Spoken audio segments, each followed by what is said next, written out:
चक्रवाती तूफान यास।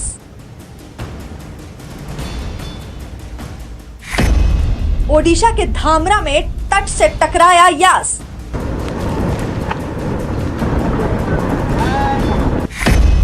पश्चिम बंगाल ओडिशा में सबसे ज्यादा असर।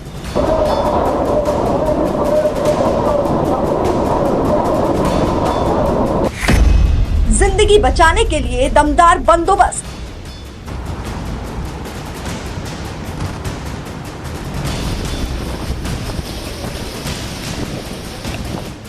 गरजते बादल, तेज हवाएं और धुआंधार बारिश के बीच तेज रफ्तार से चक्रवाती तूफान यास ओडिशा के भद्रक जिले में धामरा तट से टकराया। इस दौरान भद्रक के तटीय इलाकों में तेज रफ्तार से ऐसी हवाएं चली कि रास्ते में जो कुछ आया उसे उड़ा ले गई। हम अभी उड़ीसा के भद्रक जिला पे धामरा बीच पर है, जहाँ पे यस लैंडफॉल हो सकता है। पहले थोड़ा तफसील आपको दिखाएंगे। भयंकर होता जा रहा है यस तूफान, और वही चित्र बयान कर रहा है कि चक्रवात की कारनामा कितना तेज है। हवा की रुख बढ़ रखता है और दूसरी तरफ भारी बारिश भी हो रही है और पेड़ उखड़ गई है। सड़क पर खड़े होकर लाइव करना मुश्किल भी हो गई है। लैंडफॉल करके उस वक्त हवा का स्पीड 140 लेकर 160 तक रहेगा और कुछ जगह में ज्वार भी आ सकता है। ये तस्वीर आपको दिखाएंगे जो लैंडफॉल करेगा। जो तस्वीर है उड़ीसा का भद्रक जिला में धामरा ब्रिज के पास, जहां पे तूफान यस लैंडफॉल कर सकता है। ये तस्वीर ही बयान कर सकता है कि लैंडफॉल कितना भयंकर हो सकता है। उधर पश्चिम बंगाल में भी तूफान ने दस्तक दी तो रिहायशी इलाकों में पानी तेज रफ्तार से भरने लगा। पश्चिम बंगाल में समंदर में उठती बेकाबू लहरें चक्रवाती तूफान यास के गंभीर चक्रवाती तूफान में तब्दील होने की गवाही दे रही थी। सुबह के वक्त तटीय इलाकों से टकराने से पहले ही इसका असर तेज हो चुका था। ओडिशा के भद्रक जिले के धामरा में तेज हवाओं के साथ जोरदार बारिश हुई तो पश्चिम बंगाल में समंदर में 5 से 6 फीट ऊंची लहरें उठने लगी। तूफान का आगाज ही इतना भयंकर था कि दीघा में 130 से 140 किलोमीटर प्रति घंटे की रफ्तार से तेज हवाएं चली, जिसका असर ये हुआ कि समंदर का पानी तटीय इलाकों में बसे गांव में तेजी से घुसने लगा।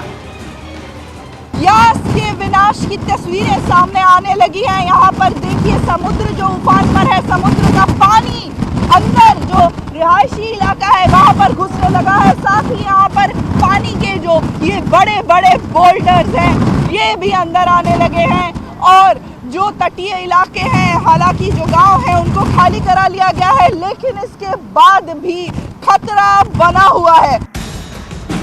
मौसम विभाग के मुताबिक तूफान का सबसे ज्यादा असर पश्चिम बंगाल और ओडिशा में दिख रहा है, जिसकी वजह से दोनों राज्यों को रेड अलर्ट पर रखा गया है। पश्चिम बंगाल की मुख्यमंत्री ममता बनर्जी नाबन्ना में बनाए गए मॉनिटरिंग सेंटर में मौजूद रहीं और हालात पर करीब से नजर बनाए रखी। 4 तस्वीरें ये समझने के लिए काफी हैं कि बारिश का कहर किस कदर यास के असर वाले इलाकों पर दिखा। ओडिशा के भुवनेश्वर, भद्रक और बालासोर में तेज बारिश हुई तो वहीं केंद्रापड़ा में बारिश के बीच लोगों को बचाने की मुहिम जारी रही। यास के ओडिशा में एंट्री के साथ ही इसका असर बंगाल से लेकर झारखंड तक होने का अनुमान लगाया गया था, जिसमें ओडिशा और पश्चिम बंगाल के अलावा झारखंड, बिहार, छत्तीसगढ़, आंध्र प्रदेश, पुदुचेरी और तमिलनाडु शामिल हैं। मौसम विभाग ने पश्चिम बंगाल के पूर्वी मिदनापुर और 24 परगना में यास के तबाही मचाने की आशंका पहले ही जता दी थी। मछुआरों को पहले ही समंदर से दूर कर दिया गया, जबकि 11.5 लाख लोगों को सुरक्षित जगहों पर पहुंचाया गया। उधर जिंदगी बचाने की तैयारी भी पुख्ता कर ली गई, जिसके लिए ओडिशा और पश्चिम बंगाल में तूफान से निपटने के लिए सेना के 1700 जवानों को तैनात किया गया। पश्चिम बंगाल में एनडीआरएफ की 45 टीमें लगाई गई हैं। ओडिशा में एनडीआरएफ की 52 टीमें काम कर रही हैं और Odisha disaster rapid action force की 60 टीमें मुस्तैद हैं। यही नहीं, दमकल की 206 टीमें भी मोर्चा संभाले हुए हैं। तो वहीं तूफान के असर से गिरे पेड़ों को रास्तों से हटाने के लिए वन विभाग की 86 टीमों को लगाया गया है। यही नहीं, उधर यास के खतरे से निपटने के लिए आंध्र प्रदेश के विशाखापट्टनम में नौसेना भी तैयार है। INS चिल्का को इस काम में लगाया गया है, जो तूफान पर करीब से निगरानी कर रही है। राहत और बचाव के लिए इसमें जरूरी सामान और किचन भी पहले ही तैयार कर लिया गया, जिससे हजारों लोगों की मदद की जा सके। यास के खतरे को देखते हुए दोनों राज्यों की सरकारें भी अलर्ट मोड पर है, जिसके लिए एहतियाती कदम उठाए गए हैं। कोलकाता एयरपोर्ट को आज सुबह 8:30 बजे से 12 घंटों के लिए बंद कर दिया गया, जबकि 13 जगहों पर फेरी सेवाएं बंद कर दी गई। यही नहीं, रेलवे भी यास को देखते हुए अलर्ट हो गया और दावा किया गया कि 24 मई से 29 मई तक लंबी दूरी की 38 ट्रेनों को रद्द कर दिया गया। कुछ दिनों पहले आए टाउटे तूफान की तरह यास तूफान का असर भी 30 मई तक रहने की आशंका जताई गई है, जिसका असर बिहार और छत्तीसगढ़ में भी दिखाई देगा। अनुमान के मुताबिक 27 तारीख की सुबह तक तूफान झारखंड पहुंच जाएगा, जिससे वहां भारी बारिश हो सकती है और हवाओं की रफ्तार 60 से 70 किलोमीटर प्रति घंटा रह सकती है। जिस वक्त तूफान झारखंड पहुंचेगा, उसी वक्त बिहार में भी इसका असर दिखने लगेगा। बिहार के भी कई जिलों में 27 मई को भारी से बहुत भारी बारिश की आशंका जताई गई है।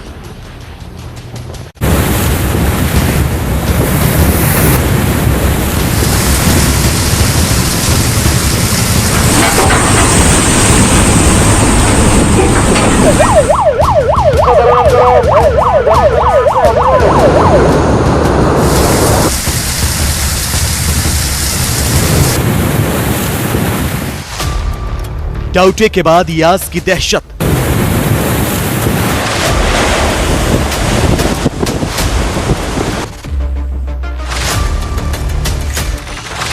लहरों के शोर से सहमे राज्य।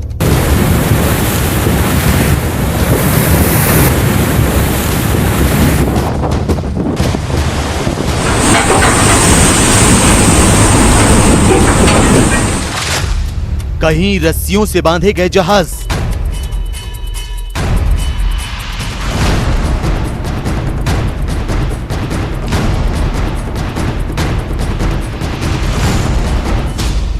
कहीं ट्रेनों में कसी गई जंजीर।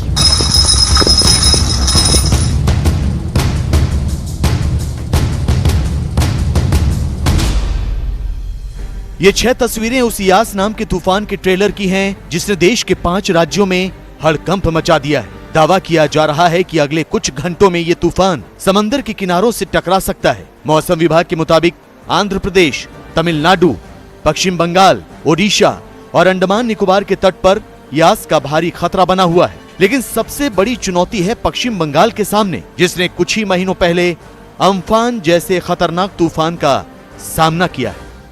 चक्रवाती तूफान यास ने दस्तक दी है और उसका असर अब यहाँ पर दिखने लगा है। पूर्वी मिदनापुर का दीघा, यहाँ पर समुद्र पूरी तरह से उफान पर है। एक तरफ पूर्णिमा और दूसरी तरफ ये साइक्लोन। दोनों कारणों से समुद्र पूरी तरह से उफान पर है। बारिश शुरू हो चुकी है और कल सुबह जब ये तूफान जमीन से आकर टकराएगा तो हवाओं की गति 145 से लेकर 165 किलोमीटर और गस्टिंग स्पीड 185 किलोमीटर तक रह सकती है। वेरी सीवियर साइक्लोन की श्रेणी में ये यास साइक्लोन आ रहा है, जो भयंकर विनाश मचा सकता है, जिसके मद्देनजर राज्य सरकार ने पूरी तैयारी कर ली है। NDRF की टीमें तैनात हैं। 8 लाख से ज़्यादा लोगों को उनके घरों से निकालकर सुरक्षित जगहों पर ले जाया गया है।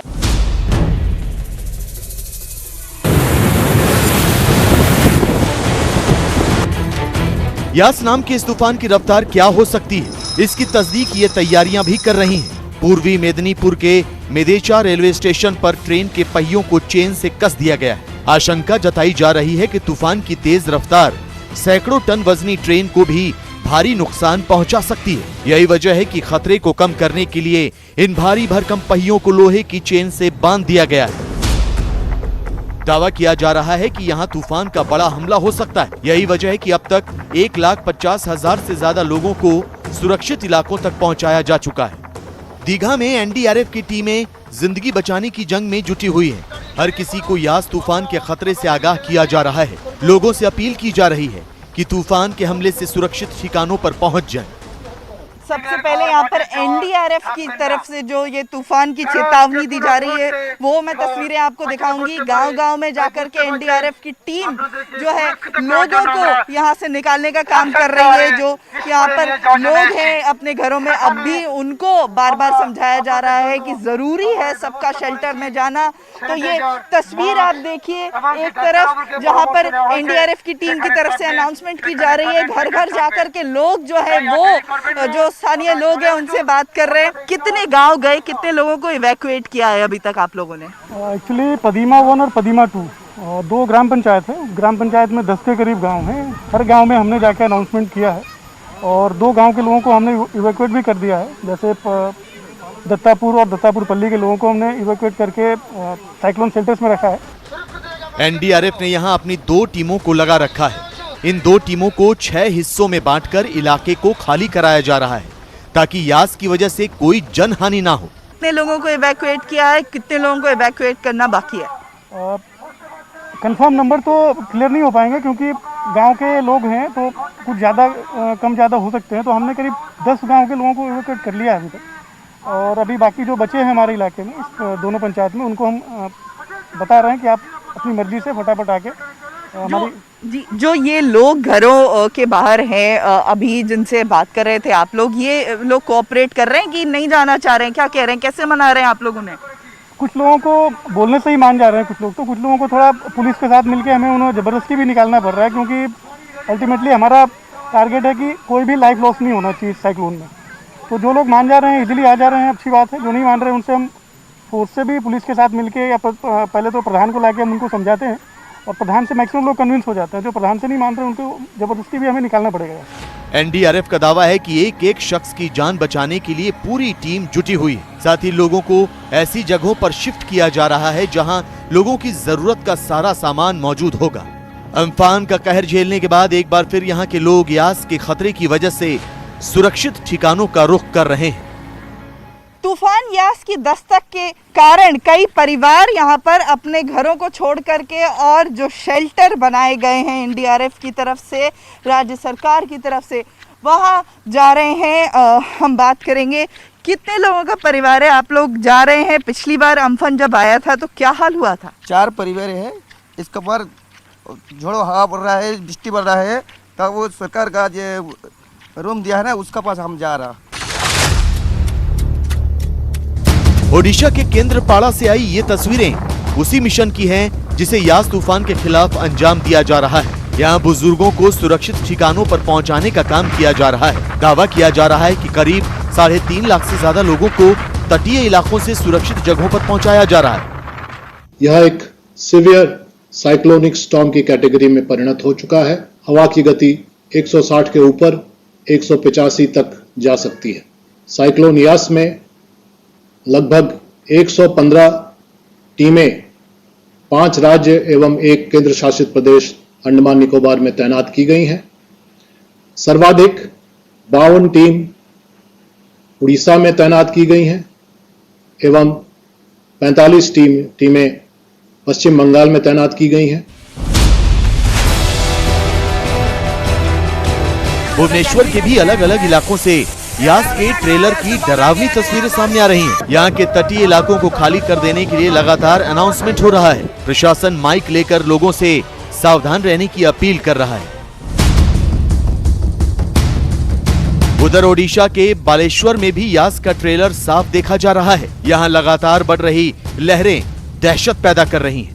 काल से बारिश भी हो रहा है, पूरा डिस्ट्रिक्ट में काल से बारिश हो रहा है रुक रुक के, और उसके साथ हवा भी बीच बीच में दे रहा है। और काल एक हवा देने से 2 लोगों को इंजर्ड भी हो गया, एक पेड़ गिर पड़ा इसलिए 2 लोग इंजर्ड भी हो गए। तो अभी से कम हम बोल सकते हैं कि जो साइक्लोन है उसका इम्पैक्ट पूरी तरह डिस्ट्रिक्ट में दिखा जा रहा है। और दूसरी तरफ हम देखेंगे तो डिस्ट्रिक्ट एडमिनिस्ट्रेशन तरफ से 1,20,000 लोगों को जो शेल्टर हाउस है उनमें लाने जाने का काम भी चल रहा है जोर शोर से।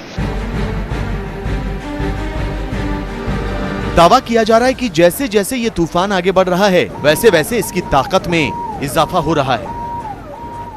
उड़ीसा कोस्ट के धामरा पोर्ट के पास ये केंद्रीभूत होगा और इसके बाद भी इसका मूवमेंट रहेगा नॉर्थ ईस्ट दिशा पे।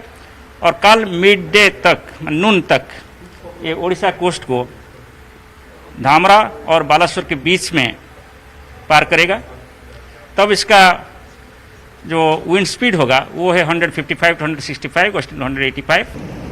उधर नौसेना ने भी यास तूफान से निपटने के लिए पुख्ता बंदोबस्त कर लिए हैं। जानकारी के मुताबिक INS नेताजी सुभाष पश्चिम बंगाल सरकार के साथ मिलकर राहत और बचाव के लिए मुस्तैद है। नौसेना के गोताखोरों की 2 टीमें बोट और दूसरे जरूरी सामान के साथ तैयार हैं। एक गोताखोर की टीम और 2 फ्लड रिलीफ टीम दीघा और फ्रासेरगंज में पहले से ही तैनात है। एक राहत बचाव टीम को डायमंड हार्बर पर स्टैंड बाई में रखा गया है। इन टीमों के पास जरूरत के सभी उपकरण मौजूद हैं। इसके अलावा नौसेना ने कोलकाता स्थित डिपो सेंटर में 500 लोगों के लिए राहत और बचाव सामग्री को तैयार रखा है। नौसेना के 4 जहाज राहत और बचाव के इस मिशन में जुटे रहेंगे। जहाजों पर मौजूद नौसेना के हेलीकॉप्टर और टोही विमानों को विशाखापट्टनम में स्टैंड बाई में रखा गया है, जिनका इस्तेमाल राहत बचाव और हवाई सर्वे के लिए किया जाएगा। भारतीय तटरक्षक की भी शिप और एयरक्राफ्ट जो अभी बाहर हैं वो रेस्क्यू करने की तैयारी में है। अंडमान निकोबार का जो द्वीप समूह है वहां पर भी हमारे हवाई जहाज और समुद्री जहाज तैनात हैं। देश अभी टाउटे की तबाही से उबरा भी नहीं है कि एक और कुदरती आपदा मुसीबत का पहाड़ बनकर सामने खड़ी है। यही वजह है कि देश की सरकार और सेना के कंधों पर एक बार फिर बड़ी जिम्मेदारी आ गई। कोरोना को खुले आम दावत,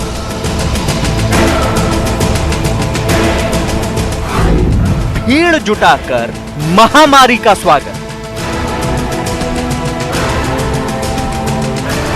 कैसे टलेगी वायरस की आफत?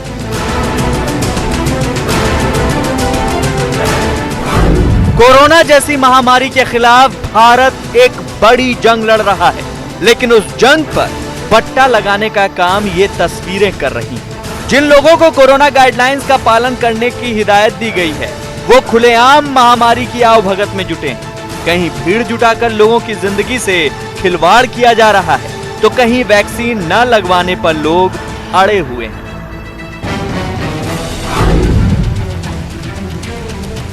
ये तस्वीरें आपसी रंजिश की नहीं, ये तस्वीरें आन और सम्मान की लड़ाई की नहीं। वजह सुनेंगे तो चौंक जाएंगे।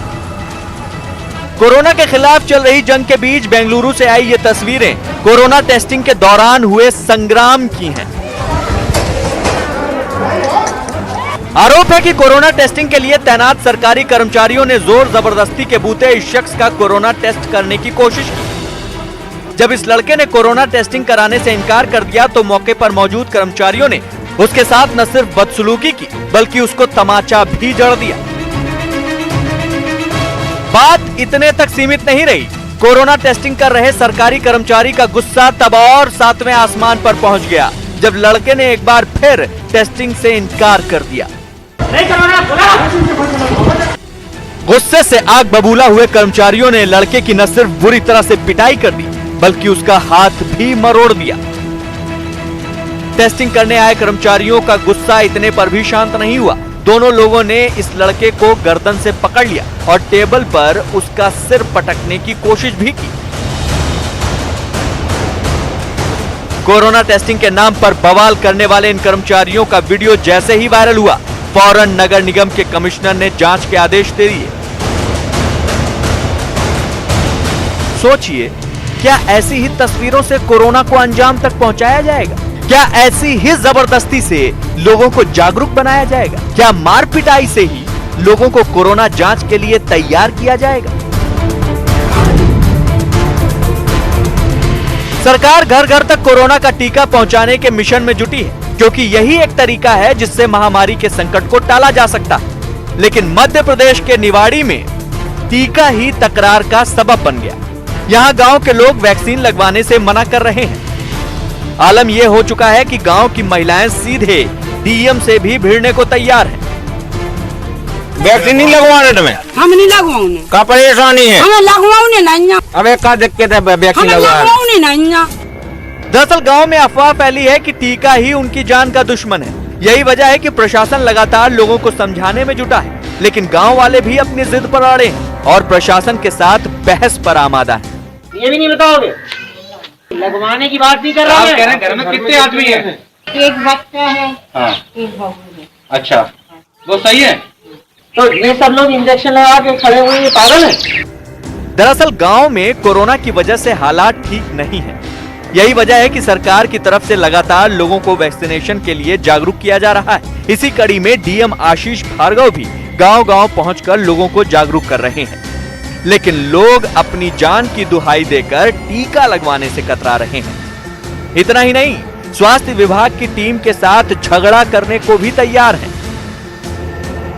जो सरकार कह रही है, जो आप लोगों की भलाई के लिए कह रही है, इतनी खतरनाक बीमारी है जिसमें मर जाते हैं लोग, मर गए सब लोग यहाँ पर, तो वो गलत है। सुई क्या, पोलियो की सुई या जो टेटनस का इंजेक्शन है वो कभी लगा नहीं किसी को। सुई लगा दो, मारेगा तो तो नहीं मरोगे, मेरी गारंटी नहीं मरोगे। हाँ तुम दे दो, हाँ गारंटी, हाँ जिंदगी ले लेंगे। अरे चलो ठीक तो हो, ठीक है, चलो ठीक है, आऊंगे तो लगवाना पड़ेगा। कोरोना काल की सबसे अहम गाइडलाइन, किसी भी जगह भीड़ न जमा हो, किसी भी जगह सोशल डिस्टेंसिंग के नियम का उल्लंघन न हो। लेकिन महाराष्ट्र के जलगांव से आई तस्वीरों को देख लीजिए, जहां पुलिस और व्यापारियों के बीच संग्राम छिड़ गया। यह तस्वीर देखकर भला कौन कहेगा कि देश पर महामारी का पहाड़ टूटा है। न तो यहां सोशल डिस्टेंसिंग की लोगों को फिक्र है और न ही किसी के चेहरे पर मास्क है। जिनके ऊपर कानून को बनाए रखने की जिम्मेदारी है, उनके भी चेहरे से मास्क नदारद है।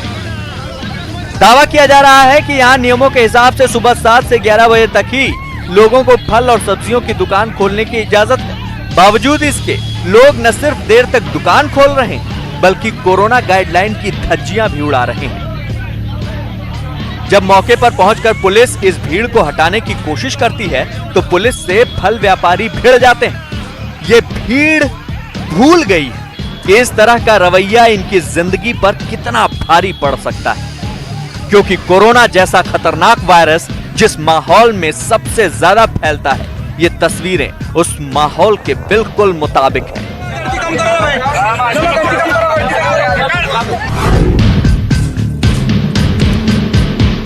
ये तस्वीरें हरदोई जिले की पिहानी नगर पालिका की हैं। यहाँ चेयरमैन साहब और सभासदों का शपथ ग्रहण समारोह आयोजित हो रहा है। सौगंध खाई जा रही है कि अपने कर्तव्यों का निष्ठा से पालन करेंगे। सौगंध खाई जा रही है कि अपनी जिम्मेदारियां निभाएंगे। भारत के संविधान सत्य, विश्वास और निष्ठा रखूंगा। लेकिन ये शपथ लेते वक्त न सिर्फ सोशल डिस्टेंसिंग की खिल्लियां उड़ाई गईं, बल्कि कोरोना के खिलाफ मास्क की सुरक्षा को भी नजरअंदाज कर दिया गया।